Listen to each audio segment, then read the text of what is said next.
Mrs. Schmidt is an 85-year-old resident in a long-term care facility. She has early-stage dementia but is physically mobile.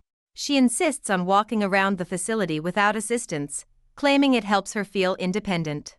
However, she has a history of falls, some resulting in minor injuries.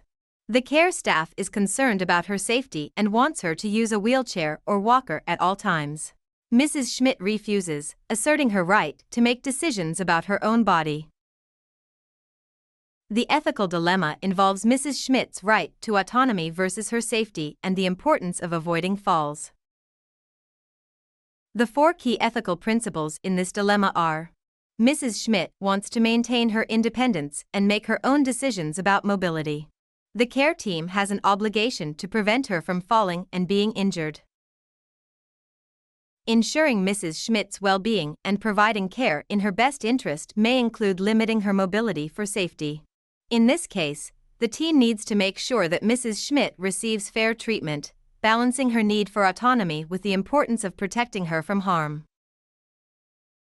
After identifying the ethical issue and considering the ethical principles involved, the team took these steps to reach a resolution.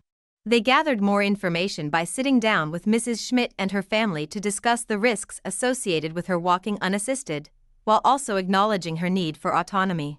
The team explored alternatives to balance safety and autonomy. They suggested a compromise, allowing Mrs. Schmidt to walk with a staff member nearby or using a less restrictive walking aid. The team arrived at a decision when Mrs. Schmidt agreed to use a walker. She indicated that she understood the safety risks, and using a walker would allow her to maintain some independence. The care team also implemented regular checks and a tailored exercise program to strengthen her mobility safely. The staff regularly reassessed the situation to ensure both her safety and her need for autonomy were respected.